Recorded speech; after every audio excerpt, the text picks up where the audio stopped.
I want to thank you for the opportunity to come and talk to you again. How many were here last time that I spoke? Okay. Well, the good news is you won't have to see the same thing again. You may hear some similar things, but it won't be the same thing. The bad news is, in some ways, is that last night, or actually on Monday, my computer crashed. And I lost about 5,000 irreplaceable pictures. And the presentation that I've been working on for you disappeared. It just got fixed yesterday afternoon about 6 o'clock.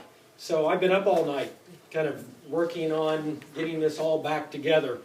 So I'm just going to ask for your patience in regards to the fact that I've never, other than sitting at the kitchen table, drinking coffee cup after coffee cup, this is, you're kind of getting it really for the very, very first time.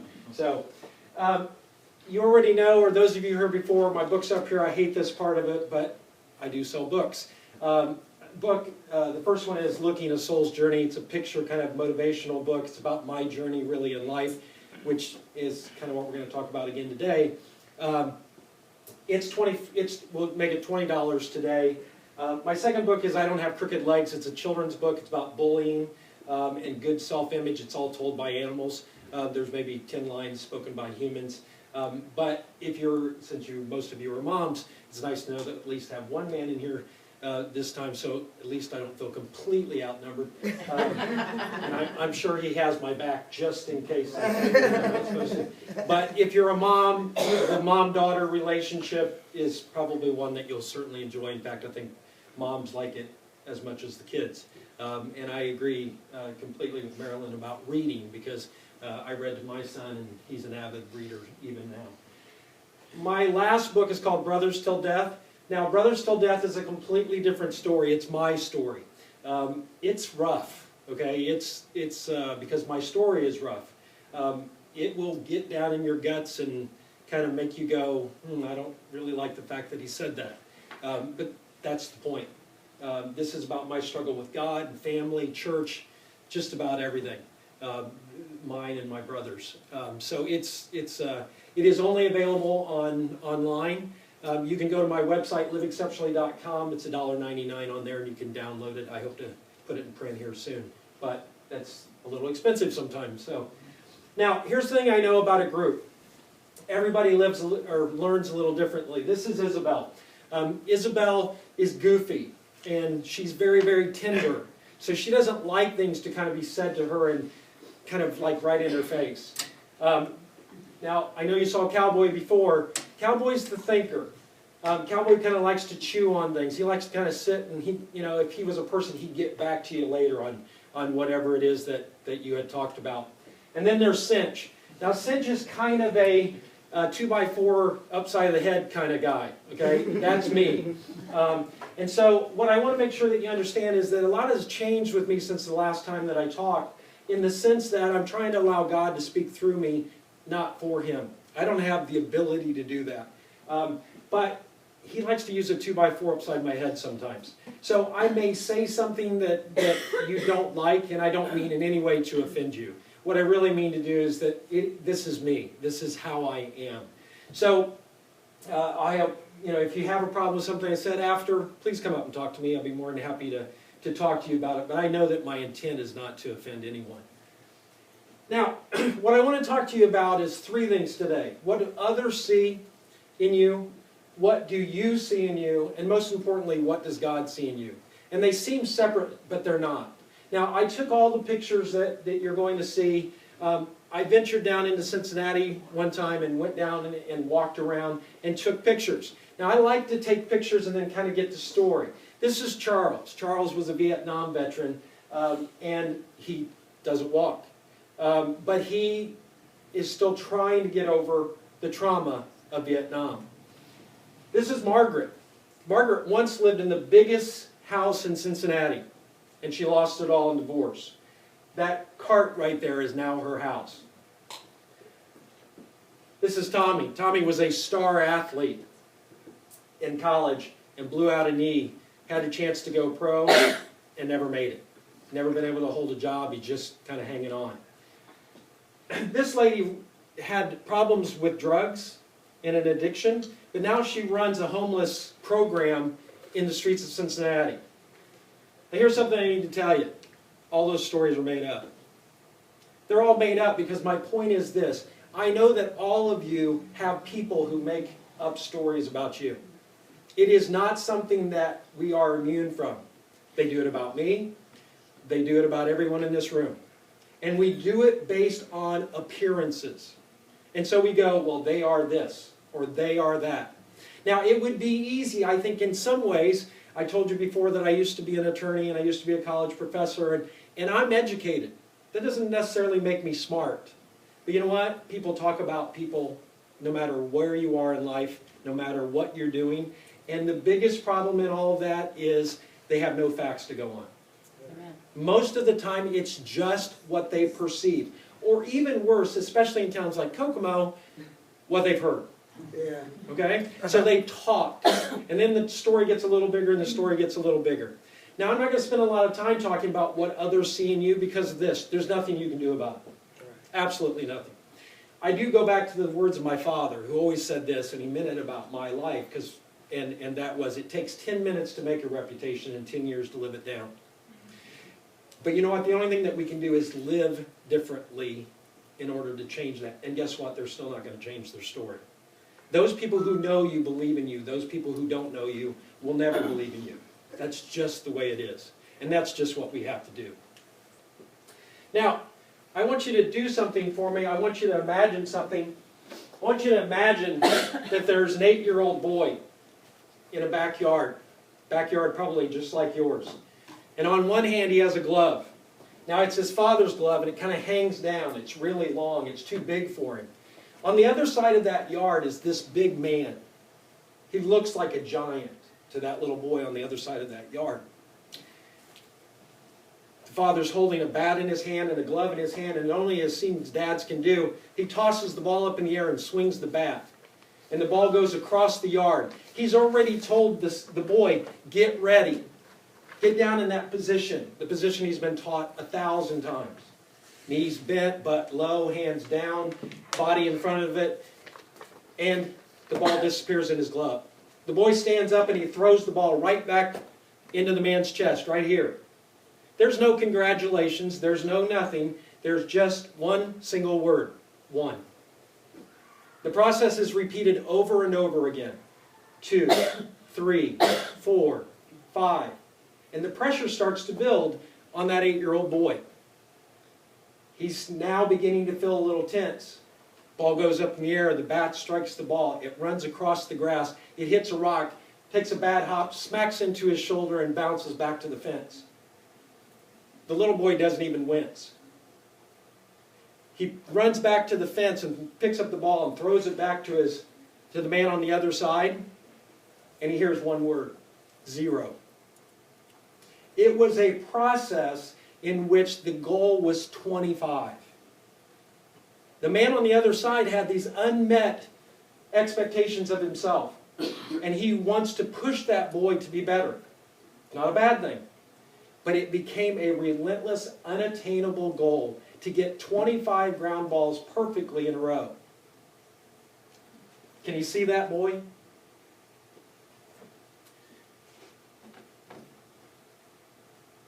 That boy was me.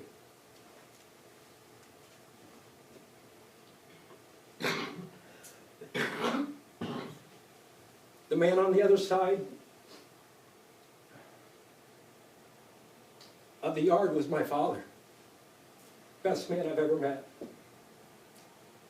But in that yard, something happened.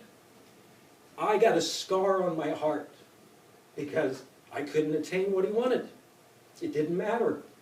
Because 11 didn't matter, 15 didn't matter, 25 mattered. There was never an evening that my father ever said, you did 15, let's go inside. He said, let's get 25. If you read Brothers Till Death, you will read that phrase over and over again.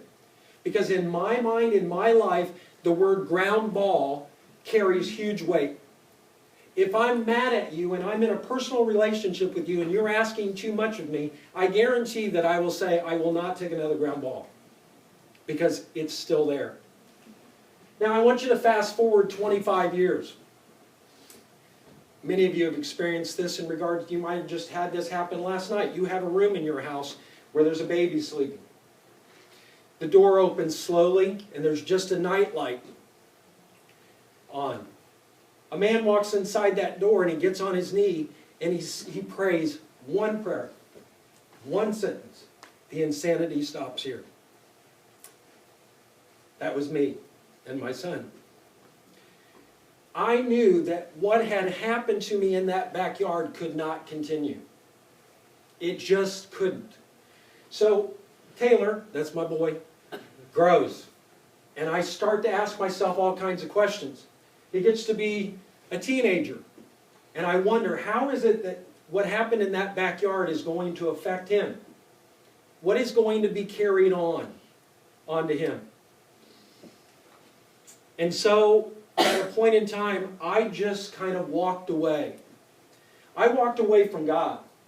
Now, I'm a church boy. I was raised in churches. My father was a deacon. My mother was the church secretary. I went to church more times than I did anything else. But God was a reality. I never stopped believing that God was God. God was not real. He had no place in my life. And so I just continued to walk away. Now, those events in the backyard belong to me. They're mine. It's my responsibility. I do not blame my father for my life. But those choices that I have made were formed in that backyard. What he saw became what I saw. And when I saw it, it changed everything. Everything I did was based on what I had been taught. It's much of where that self-image comes from. Your self-image and mine. Now, I had two choices. I could be mad at God, or I could be mad at my dad. I chose God. You know why? Because it's easier to be mad at God than it was your dad. Because in that backyard, I also wanted to please him all the time. Now, here's really the point of parenting for me, and I think I'm learning, and it may be way too late, but the reality of it is that we show God to our children in how we parent. If you parent with tenderness, if you parent with kindness, if you parent with correction, you are showing your child a healthy version of God. If you parent with demands and criticism and constant "you're not good enough," you are still teaching your child about God. And they will learn God's personality from you. That's why God was a parent. God could have just made Jesus another being. Instead, he made him a son, so that there could be that interaction that, if you choose, you can read about in the Bible. And it's about loving each other. It could have just been equal beings. Instead, I believe that he wanted us to know what it was like to be a perfect parent. Because he is the ultimate picture of being a parent. Now, when I got mad at God, if you're going to be mad at him, you might as well really show him. And I did a really, really good job of that. I showed him just how mad I was and just how little he had to do with my life. Only problem is, any of you have kids that throw a fit in the other room? Because you can't see them. God can see it all. So God knew my fit. He knew I was stomping my feet at him and pointing my finger at him and shaking my fist at him and doing all kinds of things just basically to ignore him. He's always watching. Now,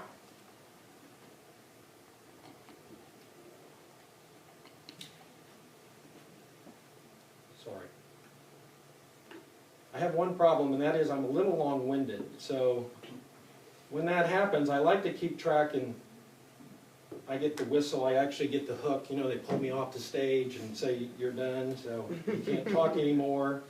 Let me...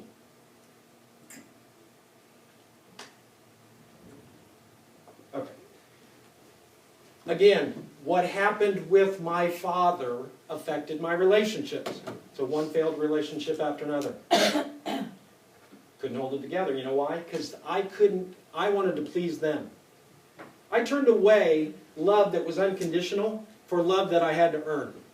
Because the harder I had to work, the more the love meant to me. Where'd that come from? A backyard, not very far from here. That's where I learned it. And that's what we're teaching our kids also at the same time. So now we have a problem. I'm an adult, and I'm still taking ground balls. I'm taking ground balls from everybody. I was a lawyer, so when you brought a case into me, to be honest, I didn't care about your case. I cared about winning. Why? Because it was just like taking a ground ball.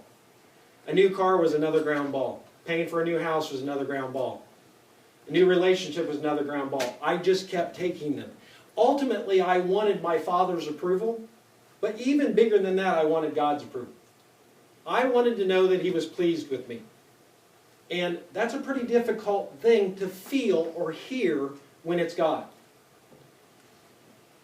Now, my parents were awesome. That sounds kind of contradictory considering the backyard. But my mom and dad never stopped praying for me. I am proof of train up a child in the way he should go, and when he's old, he shall not depart from it. I'm proof of that. Because it took a long time, but the circle is returning to those things that they prayed for. And they prayed every morning for me. Now my father, it will be 8 years in May since he passed away. But when I stood and gave his eulogy, I spoke of my dad, my hero, and my best friend. We reconciled our relationship. And he knew it. He said, I did the best I could. And he took what his father gave to him, and then he applied it to me, and then it became a matter of what would I pass on to Taylor. That's the whole point of all of us, because we're all a product of our past. So why would I talk to you about it? Well, because I would bet, in fact, I'll guarantee it, all of you have one of those scars somewhere in your past. Something bothers you. Something is that little point. You'll see something. You'll feel something. You'll hear something. You'll see someone on the street. And it will remind you of all of that pain that you had at one time. The scars never go away. And the scars actually gut us. They take the bottom out of our heart, and God puts all this ability into our heart. And then we spend all of this time trying to heal that spot. And we end up in a nightmare like I was. Or we end up with a story that nobody knows, and people point their fingers at us. So when you look in the mirror, when you see what's there, I'm not here to judge you at all. In fact, I'm here to say I understand when you are alone and you look in the mirror that you know what you see that nobody else sees. Because everybody else just sees face, bodies, clothes. You see the inside. The best part of that is God is the one who sees the inside. Now, anybody ever heard of Gideon? Okay, Gideon's a character in the Bible. And he's hiding when an angel comes to him. He's in a wine place crushing wheat because he was afraid the enemy would come and take his wheat away. And the angel talks to him and he says, Gideon, you're a warrior. I need you to do something. I need you to save the entire nation of Israel. And Gideon basically says, me? Are you serious? And so he asks for some proof, and the angel gives him some proof. And when Gideon finally realizes that he's talking to him, he goes on to change an entire nation. Now, you may not ever change an entire nation, but I can tell you this, you change the world one person at a time. It is always different. That child that you have at home, if the insanity stops here, because that's what Gideon said. The insanity stops right here. You know what? The first thing that Gideon had to do after he believed that he was supposed to do something for God was go tear down the altar of his father's house. To me, that means tear down the altar of your past, whatever it is. And let me tell you something, yours is no worse than mine. I guarantee it. And I will tell you this, anybody who says their past is better is wrong. It's just different. It is very different for all of us. And if we've overcome more, we should be more proud of that fact, that we have overcome more. And don't let people tear us down by saying, well, you did this and you did this. Well, I won't even get into a doctrinal discussion about how it all compares together. Because remember, it is God that will judge us, not the city of Kokomo. Now, when I was preparing this presentation, back before it got erased, one of the things that I realized was my mother has Alzheimer's. There are days that I go in and my mom knows who I am. There are other days she thinks that I'm my dad. And recently we're getting to that point where she doesn't know who I am. Now, when she used to call me my dad, it destroyed me. My girlfriend Dee Dee works at the facility, and she would see me come out of there and I'd be crying because I couldn't stand the fact that I was being called my dad. Not because of a bad thing, but because of a good thing, because the shoes were too big to fill. I could not be Glenn Johnson. And then one day I was reading my notes to her and I started crying. I lost it. I lost it because I knew that what God wanted me to do is step out of the shadow of my past, including my father's, who was an incredible man, and be Chris Johnson. God designed me to be Chris Johnson. He did not design me to be Glenn Johnson's son. So if you have those situations with a parent or someone in the past, step out of the shadow. It takes courage to step out of the shadow. But since I've done it, I have felt a release of a burden that I could never have imagined. Because I would walk into this church to speak and wonder if anybody in this church knew my dad, because everybody in town knew my dad. Well, my dad's been gone 8 years. I think about him every day, but the reality is he's been gone 8 years and I've still been living in the shadow of it. Now, for all of you, your kids need you. Your kids need you to get rid of that past, because if not, you will carry it on to them. You'll pass it on. The Bible talks about the sins of the father passing on to generation after generation. I do not believe that's punishment. I just believe that's consequences of choices. My son's mom and I were never together. So Taylor has never known anything other than us being apart. That's not punishment, that's a consequence of our choices. So he's had to deal with that. That's the multi-generational thing. Now, I'm not saying in any way that I've done some things, haven't done some things wrong. I've done some things right. That little boy is now this boy. That's my son Taylor. He's a United States Marine. He is a Marine and has that mentality because of the fact that I said the insanity stops here. So I looked at everything I did as a parent. Everything was about, how's this going to affect him? How's this going to do? Now, the real problem with being a parent, that's him in the background in focus, is that we really never know the result until kind of it's too late. Because they'll pick up the phone when they're 25, Taylor's 19, so he hasn't done this yet. I'm not saying that he won't, and say, Dad, I'm in therapy. Because you messed me up. I don't know if that's ever going to happen, but it's too late. But it's not too late to change how we parent now. So it's a matter of saying, what can I do? And how do you do that? You have to get to know your child. And then you walk the walk, not talk the talk. The words do as I say, not as I do, really should not exist. I know there's some exceptions. But the reality is, those kids are so smart. They're watching everything that you do, everything that you say. Always. So if you let one fly, a word that you shouldn't say, don't look at them and say, where did you hear that? Because if they were bold enough, they'd say, from you. And instead we'd say, don't say that. Well, here's the thing. Why don't we not say that? And live an example for them. You have to be intentional about what you're doing. This takes training. Somebody told me the other day that this book, the Bible, is really confusing. I think it is in some ways, but it's not in other ways. It's pretty simple. For instance, it says, don't exasperate your children. In other words, don't frustrate them. If you've had a bad day, don't come home and take it out on your kid. Take it out on your spouse. Sorry. But it's a lot better than your kid because your spouse is an adult. But when the child does something that they've always done and you kind of always let it slide, but you've had a bad day and then all of a sudden you just unload on them, they're going to go, what did I do? So what do? We teach them. We teach them godliness. Okay? I'm not talking about rules. I'm not talking about following this church rule or that church rule. I'm talking about godliness. I'm talking about a pursuit after godliness. Now, the Bible says, and I'll just read part of this, says, love the Lord your God with all your heart and all your soul and with all your strength. These commandments that I give you today are to be on your hearts. Impress them on your children. Talk about them when you sit at home and when you walk along the road, when you lie down and when you get up. Write them on the door frames of your house and on your gates. In other words, they are foundational to your home. Now here's the problem. If you don't have a personal relationship with God, I am not here to preach. kind of, not here to preach. The reality of it is I'm talking Chinese. Because I don't know how you do it without it. I don't. I just don't know. Because that means that we're just doing whatever we think is best. And I know this about my life. What I thought was best wasn't very good. There is sources for information, and the people here provide all kinds of external sources. But to me, train up a child in the way he should go, and when he's old he shall not depart from it, is the principle to be followed. Not the way you want to do it, not in a way that satisfies you. Don't go off and do what you want to do and then worry about whether they're going to be affected, because they are going to be affected. They're watching you.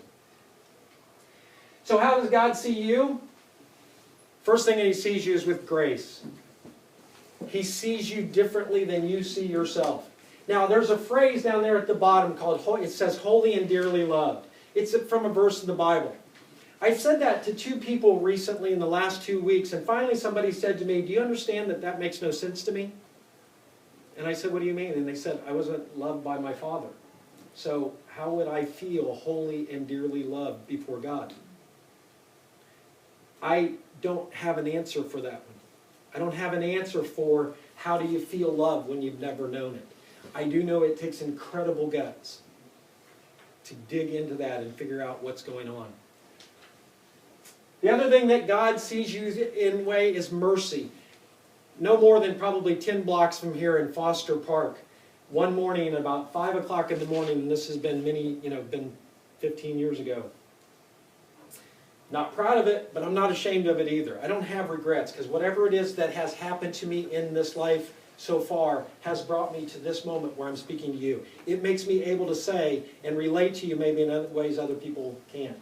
But in Foster Park, after a night of drinking at 5 o'clock in the morning as the sun was coming up, I was letting my dogs run. Now remember, I'm a church guy. I've been taught church. I've, sang songs with mercy in it all my life. And in that moment, down there at 5 o'clock in the morning, I felt mercy for the very first time in my life. I actually believe, and I still believe, that God actually cares when I screw up. He laughs. He cries with me. He smiles at me. He lets me suffer the consequences of my own choices. But He truly cares. It's like your children. You may need to punish them, but it doesn't mean you stop loving them. You may correct them, but you feel bad. You know that phrase that we all were told as kids, this is going to hurt me more than it's going to hurt you? And we are all going, yeah, right. That's my butt that you're whipping. But when you become a parent, all of a sudden you go, you're right. It does hurt me more than it hurts you. Because they get over it, and we don't. Because if you're like me, if I whipped Taylor, I'd worry about it the rest of the day. 15 minutes after I whipped him, he was playing. He didn't care. But I did, because I had hurt him. I had hurt my heart, because we have mercy. Forgiveness. Most important words you can ever teach your kid to say is, I'm sorry. I'm sorry without a but. If you say, I'm sorry, but, you just made an excuse. You did not ask for forgiveness. And God has forgiven us for all of the stuff that we've ever done. That's the amazing part of it. But it's such a principle that we need to teach to our children, and we need to learn for ourselves. That we, in fact, can be forgiven. We need to give forgiveness, and we need to accept forgiveness. If somebody apologizes to you without a but, don't give them a tongue lashing. Say thank you. Because it takes guts to say, I'm sorry. Now, how do we get back to trying to figure out that we're better, that we're the way that God sees us? Well, here's the thing. I'm going to use a term that's going to be a little unusual, but we call it forking. Okay? Forking is like temptation. But the devil doesn't usually have, if you're trying to give up chocolate, he doesn't drop a 2-pound chocolate drop in the road in front of you. If you're trying to give up drinking or smoking, he doesn't go, hey, look, there's a pack of cigarettes, or there's a 6-pack on the hood of your car. No, he makes you feel a different way inside, and then you turn to those things that will make you feel better. So, when my computer crashed, I don't think that the devil came down, touched my laptop, and said, crash. I don't think he did that. I think it was just a normal functioning of a computer that crashed. Now it all came down to this. am I good enough to do a presentation in 5 hours that would normally take me 5 weeks? That was a ground ball. That was, are you good enough to do this? You know what? Here's what it really came down to. I'm good enough to try. I'm good enough to give it my best shot. And if I fail, if it doesn't go as smoothly as it's supposed to, I still tried. And that's what, keep those negative thoughts out. And here's one key. If people are the ones who keep giving you the negative thoughts, get rid of the people. Okay? If they're always on you, stop. You don't take a hammer and smash your finger and go, ooh, that hurt, and then pick it up and do it again tomorrow and say, oh, it hurt again. If they are that kind of people, change your friends. Work. It takes hard work. It takes the ability to say, this is how I feel, I'm going to stop. It's repeating things to yourself in your head to say, I'm not going to do this anymore. I'm not going to feel this way about myself. And I believe that the power of thought can control a lot of the power of feel. Because I feel bad. Why are you bad? What do you mean you're bad? Feeling. What is it that you've done today that's good? Look at your child and go, I'm taking care of this child. I'm good. I'm a good mother. So if somebody says you're bad, I don't care. Tell yourself what it is that you do well. Talk. And that's what you're doing here. You're sharing with other people. As I listen, I hear all of you talking about, this is what I do, this is what I do, sharing moments about an accomplishment for your child. Find people around you that you can actually talk to. Find people that are like you, or, even better, like you want to be. You know what? I lead a small group on Monday mornings of men. And we're going through a book, and here's one of the strange things, is that we're learning to say, I love you, instead of love you, man. Like, love you, man's really cool. But I love you makes us some kind of sissy. So now we actually hug each other when we say goodbye and say, I love you. And if you say, love you, we correct you. Because you kind of diminish the idea of being a man, which is, I love you, instead of, and go, I love you, man. Bumping, chest. Hug. It ain't going to hurt you. Okay? It's one of those things that we really need to talk about. Now, here's what happens with that multi-generational thing. When my father was a boy, he was 17 years old, my grandfather was a raging alcoholic. He sassed my grandfather, my dad did. My grandfather backhanded him and knocked him clear across the room and knocked him out cold. When I was 19, I came home from college, and I was pretty tough, so I thought. I weighed my dad by 25 pounds. I was 25 years younger, and he was wrestling with me, and I got mad. I drew back my fist at him. My father looked at me as only my father could. My father was 82nd Airborne. He was a little short guy, and he said, if you do, it'll be the last thing you ever do on the face of the earth. The fact that I'm standing here is proof that I put my fist down. When Taylor was going to leave for the Marine Corps about 2 years ago, we ran a farm, and he was walking through the barn, and he'd kind of developed an attitude. And I was kind of tired of the attitude.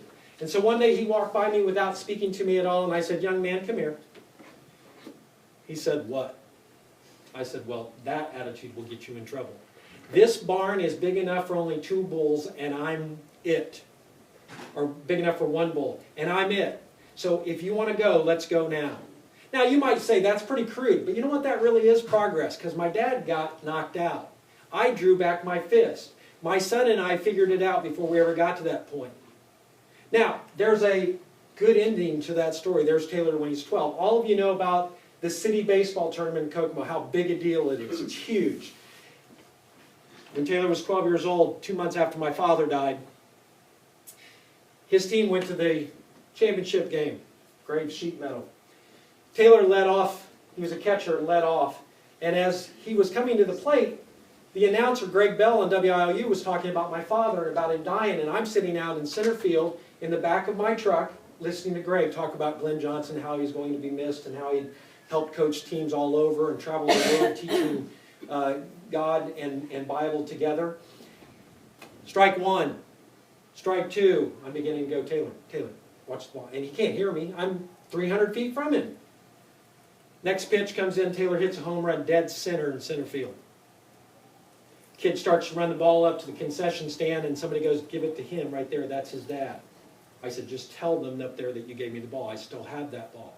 In the 5th inning, Taylor hit a double. Rounds first, goes sliding into second, safe. Now, before the game, I had driven Taylor to the park, and I handed him a handkerchief. In that handkerchief was a J ring. There were only 2 of them in the world. I had one and my father had one. I had them made just for my dad and I. Taylor was supposed to get one when he was 18. And if we died, he would get whoever it is that had died. He opened up the handkerchief and he said, I'm not supposed to get this until I'm 18. I said, I think Poppy, that's what we called my dad, Poppy would like you to have it today. He's going to be watching. Now, remember that boy in the grass, that boy in the crib, that boy in the backyard. Taylor stands up at second base, asks for time. You know, he takes his pants, as baseball players do, and he brushes all of it off. Now, I had told him, put it in your back pocket. Keep it in there. Taylor turns to me in center field. He pats his pocket and points to heaven. He got it. He got that we can overcome generations of pain. And I'm going to take some credit here, and I'm going to do it because I think you should do it. I stopped part of the insanity. It's your responsibility to stop that insanity. Because there's been all kinds of crazy stuff in your past. And the reality of it is, you are the dam that will stop the water from crushing future generations. And you're the ones who can let it out a little bit at a time so you nourish your children and the water flows down and they become the adults that you want them to be. But you're the ones who stop it. Now, one last thing. I love Jewish tradition. Okay? In the Jewish tradition, on Friday nights when they start Sabbath, they light 2 candles.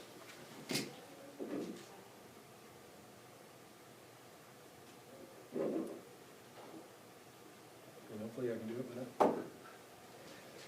it. And they bless their children.